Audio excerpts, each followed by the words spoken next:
Today, I want to talk to you about the Ultra 5 from SmallHD, why I bought it, and why I don't actually think it's maybe the right choice for me. So last year, I was in the market for a new 5-inch monitor, and what I was looking for was something that was similar to my 702 here, but a little bit smaller, particularly when shooting handheld or on a shoulder rig, where the 702 can maybe start to feel a little bit big and unwieldy, especially when shooting on like a C70. I did have my 501 here that I've had for probably close to a decade, but there's two issues. First of all, this is the 501, so I don't have any SDI ports. This one is HDMI only. The other issue here with the SmallHD 501 is that it's not daylight viewable. It's only around 400 nits, and I think you need to get into the 1500 nit range, at least 1000 nits, but ideally 1500 nits to be daylight viewable. So what attracted me to the Ultra 5? It was really that it had buttons. It met all of my other requirements. It has HDMI and SDI both in and out. It's daylight viewable and it has really every feature that you could want in a monitor, but the buttons were what really pulled me in. And you can map these to go to specific pages within the Page OS system. You can also map them to turn on or off specific features, adjust the brightness. It's really great, and the buttons are fantastic. So overall, this monitor has pretty much every feature that you could want in a 5-inch monitor. So why do I not think it's for me? Well, it's the size. It is a big, chunky, heavy monitor. So here we have it next to the 501, and you can see that it is way thicker, it's way taller, and most importantly, it's way heavier. So I have a scale here. This weighs 507 grams.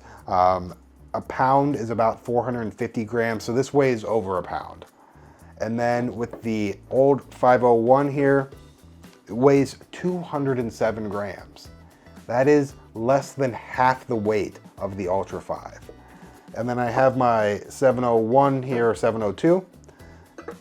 It weighs 518 grams. So this weighs about 10 grams heavier, but this has a battery plate on it. I have the MPF battery plate on it, and this does not have any sort of battery plate on it. So if you have a rig that you're running off V-mounts and you can power it off of the LEMO connector here, that's great. But then if you're in scenarios where you need to power this off of its own battery, you're gonna have to add on extra weight on top of that. And again, the SmallHD 501 that weighs 207 grams, it has that battery plate built in. I weighed both monitors by themselves with no batteries added to them, but there are circumstances for me when I'm shooting with like a Canon C70 fairly stripped down where I'm not gonna have a D-tap output where I can power either of the monitors. So how much do they weigh, with battery plates and batteries mounted to them? So here I have the Ultra 5 with the V-mount battery plate and an FX Lion 50 watt-hour battery. And I think this is one of the smallest V-mount batteries that you can get. And that weighs 967 grams. That's over 2 pounds. And here, again, the 501 with 2 Canon LPE6 batteries, and that weighs 358 grams. So that's well under a pound. So we're talking under a pound to over 2 pounds.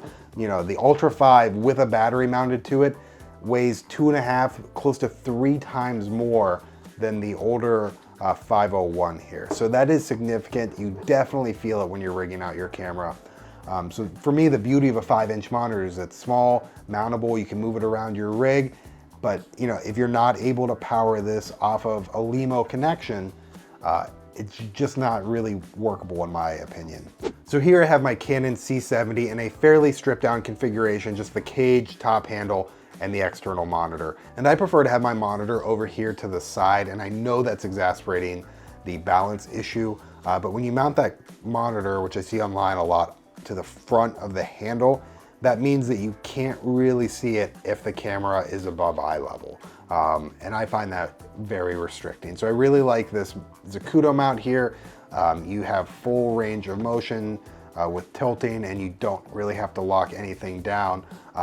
But with this heavy of a monitor, I cannot express how unbalanced and how unpleasant this is to hold. So now I have the Ultra 5 rigged up to my FX6, and this is a pretty usable setup. Since I'm powering the FX6 off of a V-mount battery, I can power that Ultra 5 off that same V-mount battery. And plus, I still have my FX6's built-in touchscreen monitor to control the tracking autofocus.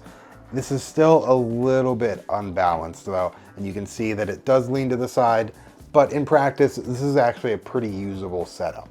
But again, that's only because I'm powering it off of this V-mount battery. If I was running the FX6 off of its regular standard internal battery, then we're back to adding the V-mount plate to this, and it's completely unusable. I'm sure some of you while watching this video are like, well, no, dude, you're using a monitor that's meant for Aries and Reds and Venices, and you're trying to use it on C70s and FX6s. And of course, that's not going to result in a very well-balanced rig. The reason I bought this, the features that I wanted HDMI and SDI, and that is really hard to find these days. There's tons of those cheap $100, $200 Chinese monitors that are super bright, but most, if not all of them, don't have SDI. I also love SmallHD's PageOS interface. I think it's far beyond anything else I've tried. I had a Portkeys monitor for a little while, and I just hated the interface and hated every time I used it. So if you're like me and you've gotten used to using SmallHD monitors and really like that PageOS system, you're limited to the Indy 5, the Cine 5, and then the Ultra 5. And I was really drawn to the fact that this had buttons.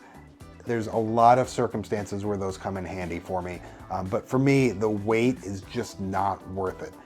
The Cine 5, the middle monitor of the group, I believe it weighs around 400 grams, maybe a little bit more than that, but that's with an MPF plate built in. So then once you rig it out with batteries, it's significantly lighter than this. And I think that's the route that I'm gonna end up going. So I made this video as a PSA, just for anyone out there who really likes these buttons. Unless you're shooting on a Red or an Airy or a Venice or some big rigged out camera all the time, this probably isn't gonna be the right option for you.